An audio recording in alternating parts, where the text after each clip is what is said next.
손발이 보내는 첫 번째 경고.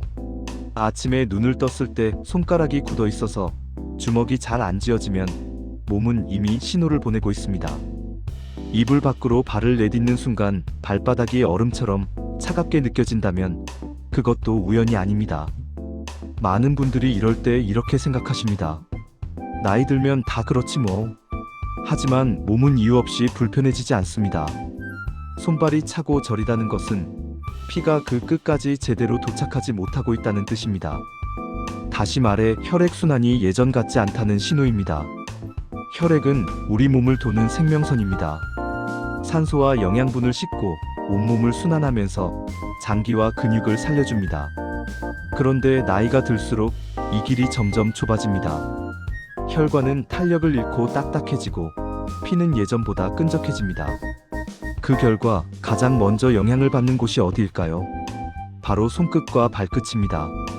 심장에서 가장 먼 곳이기 때문입니다. 그래서 손발 저림과 냉증은 혈액순환 문제의 가장 초기 증상으로 나타나는 경우가 많습니다. 이때 그냥 넘기면 몸은 더 강한 신호를 보냅니다. 밤에 종아리에 쥐가 나고 조금만 걸어도 다리가 쉽게 무거워지고 심하면 어지럼증이나 두통까지 이어질 수 있습니다.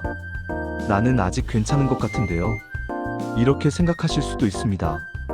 하지만 혈액순환 문제는 조용히 진행됩니다. 아프다고 크게 소리치지 않고 생활 속 불편함으로 조금씩 다가옵니다. 다행인 점도 있습니다. 혈액순환은 생활 습관으로 충분히 다시 살릴 수 있다는 점입니다. 약보다 먼저 바꿔야 할 것은 하루의 움직임과 몸을 대하는 태도입니다. 지금 이 영상을 보고 계신 이 순간에도 여러분의 몸은 선택을 기다리고 있습니다. 이대로 무시할 것인지 아니면 지금부터라도 혈관을 살릴 것인지 말입니다. 이제부터 왜 혈관이 늙는지, 그리고 오늘 당장 실천할 수 있는 방법은 무엇인지 차근차근 하나씩 알려드리겠습니다. 지금 이 장면이 여러분 건강의 방향을 바꾸는 시작이 될 수 있습니다. 혈관은 왜 조용히 늙어가는가? 혈관은 겉으로 보이지 않기 때문에 문제를 느끼기 어렵습니다. 피부처럼 주름이 생기는 것도 아니고 눈에 띄게 아픈 것도 아닙니다. 그래서 많은 분들이 혈관 건강을 뒤로 미루게 됩니다. 하지만 혈관은 나이가 들수록 분명히 변합니다. 젊었을 때 혈관은 고무줄처럼 탄력이 있어서 피가 힘차게 흐릅니다. 심장이 한 번 뛸 때마다 혈관이 같이 늘었다 줄었다 하며 피를 밀어줍니다. 문제는 이 탄력이 점점 사라진다는 점입니다. 혈관 벽이 딱딱해지면 피가 지나갈 때 저항이 커집니다. 수도관 안에 녹이 슬고 찌꺼기가 끼는 것과 비슷합니다. 물은 흐르지만 예전만큼 시원하게 나오지 않습니다. 여기에 혈액의 상태도 달라집니다. 수분 섭취가 줄고 움직임이 적어지면 피는 점점 끈적해집니다. 이런 피는 좁아진 혈관을 통과하기가 더 어렵습니다. 그래서 심장은 더 세게, 더 자주 뛰어야 합니다. 심장은 고생을 하고 있지만 손발까지 충분히 보내줄 여유는 없어집니다. 그 결과 손은 차가워지고 발은 쉽게 저립니다.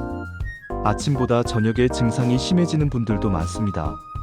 하루 종일 중력 때문에 피가 아래로 몰렸기 때문입니다. 특히 다리 쪽 혈액순환은 근육의 힘에 크게 의존합니다. 걷지 않으면 피는 위로 올라올 힘을 잃습니다. 의자에 오래 앉아 있거나 집안에서만 생활하면 더 빠르게 나빠집니다. 나는 밥도 잘 먹고 큰 병은 없는데요. 이렇게 생각하셔도 안심할 수는 없습니다. 혈관 문제는 검사에서 발견되기 전까지 오래 숨을 고릅니다. 그래서 중요한 것은 증상이 가벼울 때 방향을 바꾸는 것입니다. 손발이 보내는 작은 신호를 알아차리는 순간 이미 기회는 열려 있습니다.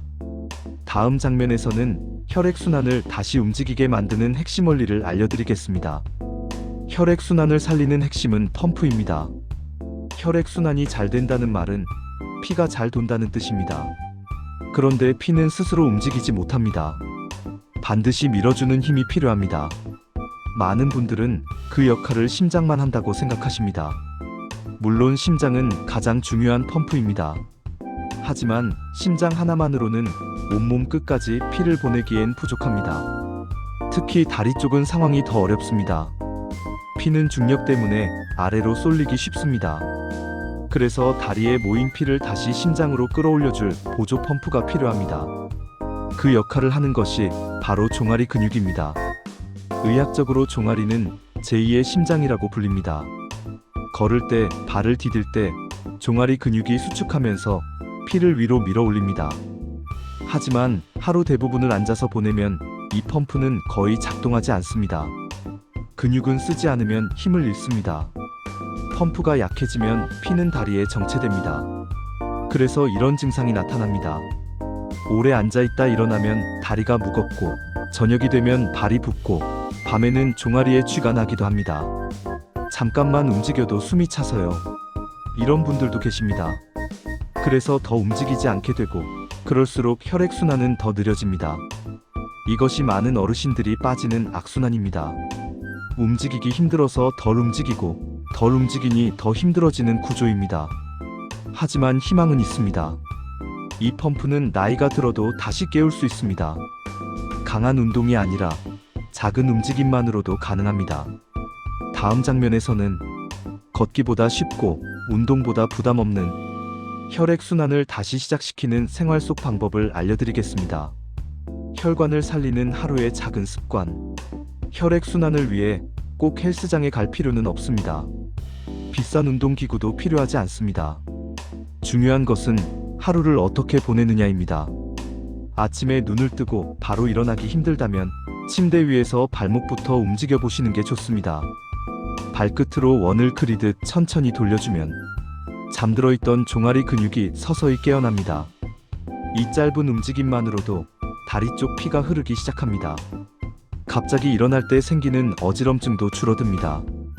몸은 준비할 시간을 주면 훨씬 부드럽게 반응합니다. 식사 후에는 바로 눕지 않는 것이 좋습니다. 설거지를 하거나 집안을 천천히 한 바퀴 도는 것만으로도 충분합니다. 속도를 낼 필요는 없습니다. 중요한 것은 다리를 움직이는 것입니다. 오래 앉아 있어야 할 때는 더 신경을 써야 합니다. 텔레비전을 보면서도 발 뒤꿈치를 들었다 내렸다 반복해 보세요. 눈에 띄지 않지만 종아리 펌프는 계속 작동합니다. 물 마시는 습관도 혈액순환에 큰 영향을 줍니다. 물을 적게 마시면 피는 쉽게 끈적해집니다. 한 번에 많이 마시기보다 조금씩 자주 마시는 것이 좋습니다. 차가운 물보다 미지근한 물이 몸에 부담이 적습니다. 아침에 한 컵, 오후에 한 컵, 저녁에 한 컵을 의식적으로 챙겨보세요. 이런 작은 습관들은 눈에 띄는 변화가 없어 보일 수 있습니다. 하지만 혈관은 이런 반복에 가장 먼저 반응합니다. 다음 장면에서는 혈관을 더 빠르게 회복시키는 체온 관리의 중요성을 말씀드리겠습니다. 따뜻함이 혈관을 움직입니다. 혈관은 차가움에 매우 민감합니다. 몸이 차가워지면 혈관은 바로 수축합니다. 피가 빠져나가지 않도록 스스로를 조이는 반응입니다. 문제는 이 상태가 오래 지속될 때입니다.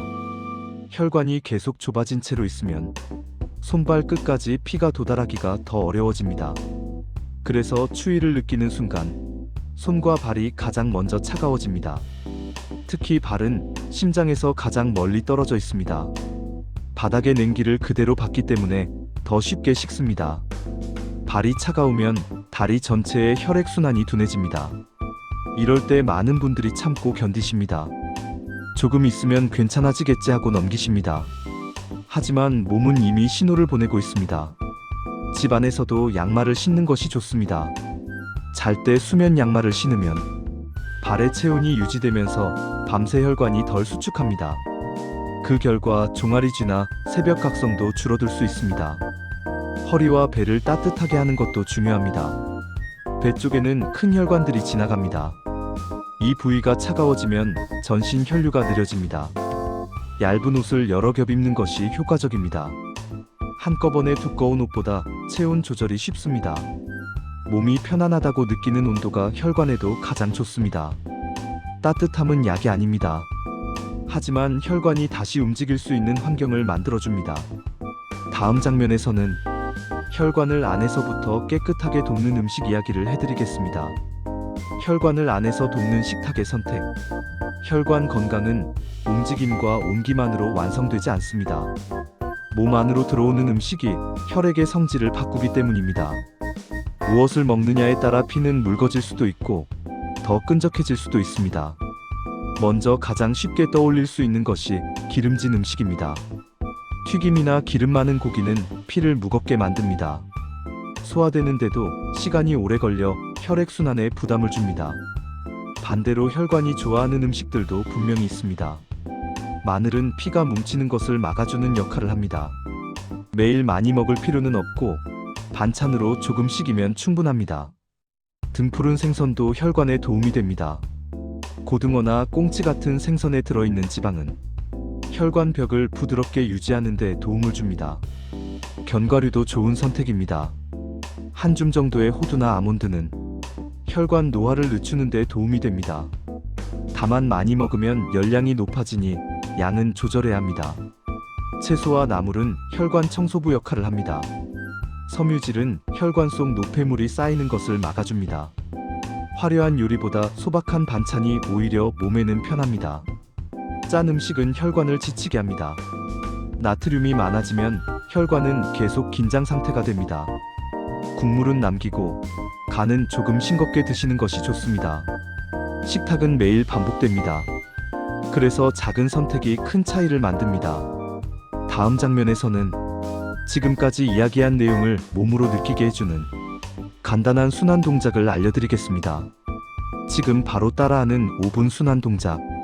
이제 설명은 충분합니다. 몸으로 직접 느껴볼 차례입니다. 지금 앉아 계신 그 자리에서 그대로 시작하셔도 됩니다. 먼저 의자에 등을 기대고 편하게 앉습니다. 발바닥은 바닥에 자연스럽게 내려놓습니다. 숨을 한번 천천히 들이마셨다가 내쉽니다. 첫 번째 동작은 발목입니다. 발끝으로 천천히 원을 그리듯 돌려줍니다. 크게 할 필요는 없습니다. 부드럽게 끊기지 않게 움직이는 것이 중요합니다. 이 동작만으로도 발끝에 막혀있던 피가 움직이기 시작합니다. 다음은 발 뒤꿈치 들기입니다. 발가락은 바닥에 두고 뒤꿈치만 천천히 들어 올립니다. 종아리에 힘이 들어오는 느낌이 들면 잘하고 계신 겁니다. 다시 천천히 내려옵니다.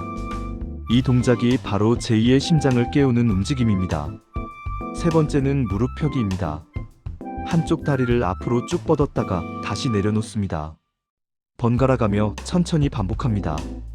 무릎 뒤쪽이 펴지면서 다리 혈관이 눌림에서 벗어납니다. 이제 상체로 올라갑니다. 어깨를 귀 쪽으로 살짝 올렸다가 툭 내려놓습니다. 이 동작을 몇 번만 반복해도 목과 어깨로 가는 혈류가 훨씬 편해집니다. 마지막으로 손입니다. 두 손을 앞으로 뻗고 주먹을 쥐었다 폈다 반복합니다. 손끝이 따뜻해지는 느낌이 든다면 이미 피가 다시 흐르고 있다는 뜻입니다. 이 모든 동작은 합쳐서 5분이면 충분합니다. 힘들면 중간에 쉬어도 괜찮습니다. 중요한 것은 매일 끊지 않고 해주는 것입니다. 이제 마지막으로 오늘 이야기의 핵심을 정리하며 어떻게 일상에 이어갈지 말씀드리겠습니다. 오늘의 선택이 내일의 혈관을 만듭니다. 지금까지 이야기한 내용은 특별한 비법이 아닙니다. 대단한 약이나 어려운 운동도 아닙니다. 몸이 원래 가지고 있던 흐름을 다시 살려주는 방법들입니다. 손발이 차갑고 저린 것은 나이 탓만은 아닙니다. 혈관이 쉬고 싶다고 보내는 신호일 수 있습니다. 그 신호를 무시하면 불편함은 점점 커집니다. 하지만 알아차리고 방향을 바꾸면 몸은 반드시 반응합니다. 오늘 알려드린 것들을 다시 정리해 보겠습니다. 다리를 움직여 종아리 펌프를 깨우고 물을 조금씩 자주 마시고 몸을 따뜻하게 유지하고 식탁에서 짠 음식과 기름진 음식을 줄이는 것. 이 중에서 한 가지만이라도 오늘부터 해보셔도 됩니다. 완벽하게 하려고 마음먹지 않으셔도 괜찮습니다. 몸은 작은 변화에도 생각보다 빨리 답을 줍니다. 아침에 손이 덜 굳고 저녁에 발이 덜 시리고 잠자리에 들 때 몸이 조금 더 편해지는 것. 그게 바로 혈관이 살아나고 있다는 신호입니다. 이 나이에 뭐가 달라지겠어? 이 말이 가장 몸을 늙게 만듭니다. 혈관은 나이보다 습관에 더 민감합니다. 지금 이 영상을 보고 계신 이 순간이 가장 빠른 시작입니다. 영상이 끝나면 발목 한 번만 돌려보세요. 그 작은 움직임이 내일의 몸을 바꿉니다. 여러분의 하루가 오늘보다 조금 더 따뜻하고 가볍기를 바랍니다. 지금까지 여러분의 건강 이야기를 전해드렸습니다. 오늘 이야기 도움이 되셨다면 구독 버튼 한번, 좋아요 한번 눌러주시면 큰 힘이 됩니다. 이 채널은 어르신 한 분 한 분이 건강한 하루를 함께 걷기 위해 만들어졌습니다. 구독과 좋아요는 앞으로도 꼭 필요한 건강 정보를 꾸준히 전해드릴 수 있는 응원이 됩니다. 혼자만 보지 마시고 손발 저림이나 냉증으로 고생하는 가족이나 이웃에게도 살짝 알려주세요. 여러분의 작은 참여가 누군가의 내일을 더 편안하게 만들어줍니다. 늘 건강하시고 다음 영상에서도 다시 뵙겠습니다. 고맙습니다.